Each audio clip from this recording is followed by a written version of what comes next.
सभी संभल के मेरे बहनों और भाइयों, मैं सबसे पहले जगत जननी मां भगवती केला देवी के श्री चरणों में नमन करते हुए आप सभी का मैं हृदय से अभिनंदन करता हूं, स्वागत करता हूं। बहनों और भाइयों, संभल के बारे में कहा जाता है कि कलयुग के अवतार भगवान कल्कि का इसी कलयुग में अगले 2000 वर्ष के अंदर अवतार होना है और अवतार की धरती कोई और नहीं है, यही संभल है, जिसके लिए यहां केला देवी के महंत श्री ऋषिराज गिरिजी महाराज जिस लड़ाई को लड़ रहे हैं आपके बल पर, इसी संभल में वह चमत्कार होने वाला है। और इसीलिए संभल का अपना महत्व हमारे लिए है और इसीलिए आज हम सब आपसे अपील करने के लिए आए हैं।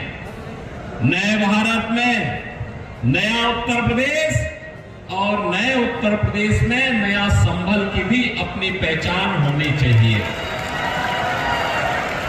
बहनों भाइयों, 2 चरणों के चुनाव संपन्न हो चुके हैं और तीसरे चरण में आपको संभल में भी चुनाव करना है। अब तक का जो रुझान है वह रुझान पूरे देश के अंदर एक स्वर में पूरा देश बोल रहा है। क्या बोल रहा है? फिर एक बार, फिर एक बार, थोड़ा जोर से बोलिए, संभल की आवाज में बोलिए, फिर एक बार, फिर एक बार मोदी सरकार का। बहनों भाइयों, मोदी सरकार देश के अंदर जो ये आवाज है, ये आवाज वैसे ही नहीं है।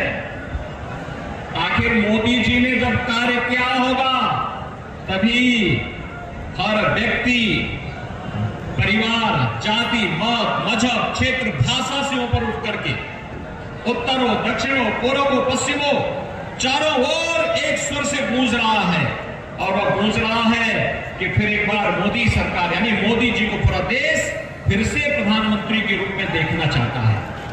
और इसलिए देखना चाहता है क्योंकि मोदी जी के चमत्कारिक नेतृत्व में इस देश ने, हम सब ने, इस भारतवासियों, हम भारतवासियों ने बदलते हुए भारत को देखा है, एक नए भारत को देखा है, एक समर्थ और सशक्त भारत को, उभरते हुए भारत को हमने देखा है। यही भारत था। 2014 के पहले का क्या था? 14 के पहले दुनिया के अंदर सम्मान खराब हो चुका था, देश की सीमाएं सुरक्षित नहीं थी, आतंकवाद और नक्सलवाद सिर चढ़ करके बोल रहा था, देश के अंदर विकास के कार्य ठप पड़ गए थे, भ्रष्टाचार चरम पर था, गरीब कल्याणकारी योजनाओं पर सेंध लग रही थी, गरीब को सुविधाएं नहीं मिल पा रही थी। और बहनों और भाइयों, 2014 के बाद का भारत, दुनिया के अंदर भारत का सम्मान बढ़ा है, सीमाएं सुरक्षित हुई हैं, आतंकवाद और नक्सलवाद नियंत्रित हुआ है। अब तो जोर से कहीं पटाखा भी फट जाए तो पाकिस्तान पहले सफाई देता है, कहता साहब मेरा हाथ नहीं है, क्योंकि पाकिस्तान को मालूम है कि अगर सफाई देने में देर हो गई तो लेने के देने पड़ जाएंगे। बहनों और भाइयों, ये नया भारत है, ये नया भारत इंतजार नहीं करता है। अगर कोई भारत की सुरक्षा में सेंध लगाता है तो सेंध लगाने वाले को रसातल में भेजने में भी देर नहीं करता है। बहनों भाइयों, इस नए भारत को भारत के विकास का एक नया स्वरूप देने के लिए आज हम लोगों ने जिस तरीके से इसे आगे बढ़ाने का कार्य किया है, उसको ध्यान में रखते हुए मोदी जी के नेतृत्व में फिर से एक सरकार बननी चाहिए। क्योंकि मोदी जी के नेतृत्व में आज आप देख रहे होंगे, अभी मैं आ रहा था मुरादाबाद से होते हुए, मैं देख रहा था गंगा एक्सप्रेस में, यहां की अर्थव्यवस्था को कई गुना बढ़ाने में इसका महत्वपूर्ण भूमिका का निर्वहन होने वाला है। यहां कनेक्टिविटी को भी बेहतर करने वाली है। गंगा एक्सप्रेसवे से आप बैठे और अगले 5 घंटे में आप प्रयागराज पहुंचे, 4.5 घंटे में, 4 घंटे में आप लखनऊ पहुंच जाएंगे। दिल्ली की दूरी 1 से 1.5 घंटे में आपकी पूरी हो जाएगी। हाईवे बन रहे हैं, रेलवे की बेहतर कनेक्टिविटी भी है, एयरपोर्ट बन रहे हैं, मेडिकल कॉलेज बन रहे हैं, 1 डिस्ट्रिक्ट 1 मेडिकल कॉलेज, हर घर नल की योजना, IIT, IIM, IIIT, NIT, world class university और गरीब कल्याणकारी योजनाओं की तो कोई सानी ही नहीं। आप सोचो 2014 के पहले कांग्रेस और समाजवादी पार्टी की सरकार के समय लोग भूखों मरते थे। आज 80 करोड़ लोग फ्री में राशन की सुविधा का लाभ प्राप्त कर रहे हैं। 2014 के पहले स्वास्थ्य सुविधा के अभाव में लोग मरते थे।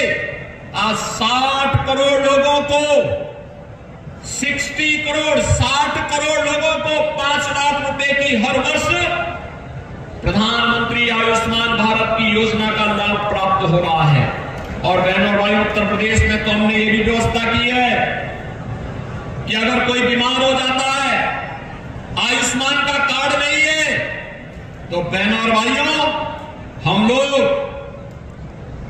उस व्यक्ति का पत्र, जैसे पीड़ित का पत्र मिलता है या विधायक या सांसद हमें लिख के भेजता है, हम तत्काल प्रधानमंत्री मोदी जी ने जो गरीबों के जनधन अकाउंट खोले हैं ना, इसी जनधन अकाउंट में पैसा लखनऊ से सीधे उसके अकाउंट में भेजा। IIT, IIM, IIIT, NIT, world class university और गरीब कल्याणकारी योजनाओं की तो कोई सानी ही नहीं। आप सोचो 2014 के पहले कांग्रेस और समाजवादी पार्टी की सरकार के समय लोग भूखों मरते थे। आज 80 करोड़ लोग फ्री में राशन की सुविधा का लाभ प्राप्त कर रहे हैं।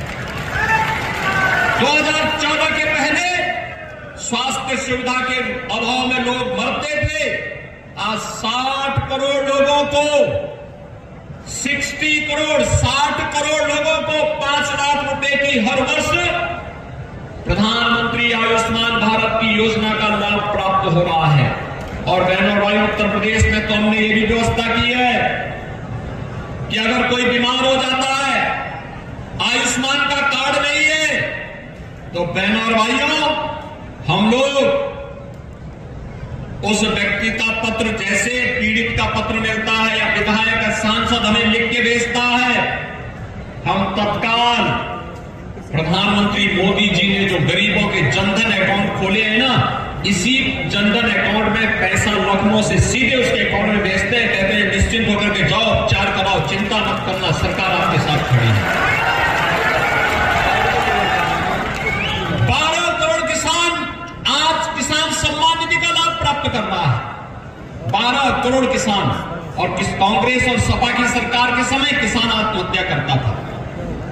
पहले नारी गरिमा की रक्षा नहीं हो पाती थी। इनके समय में बेटी और बहन दोनों की इज्जत सुरक्षित नहीं थी। और बहनों और भाइयों, आज नारी गरिमा के लिए 12 करोड़ परिवारों में शौचालय, 12 करोड़ घरों को बहनों और भाइयों जोड़ने के लिए उन्हें आज उज्ज्वला योजना के कनेक्शन दिए गए हैं। और यही नहीं, जिस गरीब के पास मकान नहीं, 4 करोड़ लोगों को मकान दिए गए हैं। और मोदी जी ने कहा अगले 5 वर्ष में 3 करोड़ नए लोगों को मकान देने का काम करेंगे। जिनके पास आवास नहीं, मोदी जी उनके साथ में है। हर घर नल की योजना भी आज हर घर तक शुद्ध पेयजल पहुंचाने का कार्य हो रहा है। यानी सुरक्षा भी है, सम्मान भी है, समृद्धि भी है, गरीब कल्याण भी है, और इस सब से बढ़कर के आपकी आस्था का सम्मान भी है। दूर मत जाइए, दूर मत जाइए। जब 2017 में मैं आया था, मां केला देवी धाम कई जनपदों के लोगों की आस्था का केंद्र है। यदुवंशी अपनी इष्ट देवी मानते हैं। इस पूरा क्षेत्र मां की कृपा से फल फूल तक करके आगे बढ़ रहा है। मां की यहां की रक्षक देवी है। और बहनों और भाइयों, कितना खराब स्थिति में था। मोहन जी ने मुझे उस समय बताया कि यहां लोग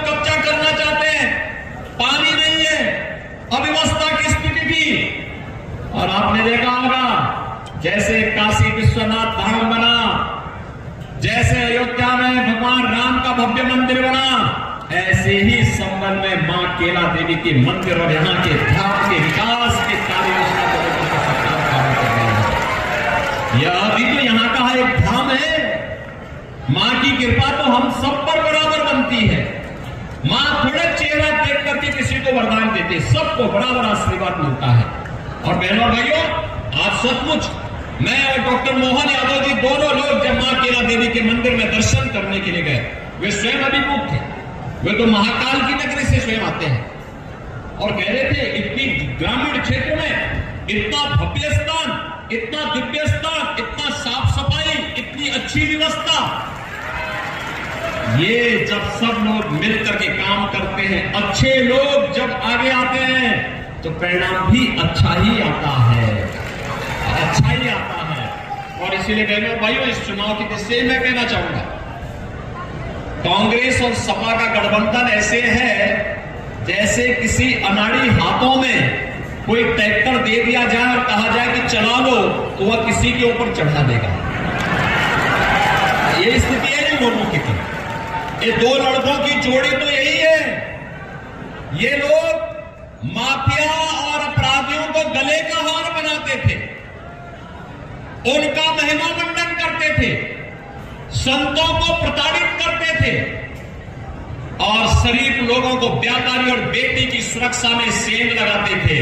और आज आप देख रहे होंगे कि बेटी और व्यापारी सुरक्षित है, किसान अन्नदाता किसान का सम्मान हो रहा है, नौजवान को नौकरी और रोजगार मिल रहा है, अयोध्या में राम मंदिर का भव्य निर्माण भी हो रहा है, वहां राम लला विराजमान हो रहे हैं, और दूसरी तरफ माफिया और अपराधियों का राम नाम सत्य है की यात्रा भी निकल रही है।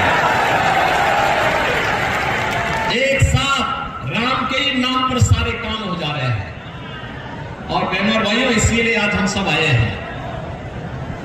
आपने देखा होगा, मैं केवल आपसे एक बात पूछना चाहता हूं, कांग्रेस का घोषणा पत्र आपने देखा होगा। एक प्रकार से यानी इंडी गठबंधन जो है, कांग्रेस सपा और उनके साथ जो और भी तमाम लोग जुड़े हुए हैं, इन सब का गठबंधन है।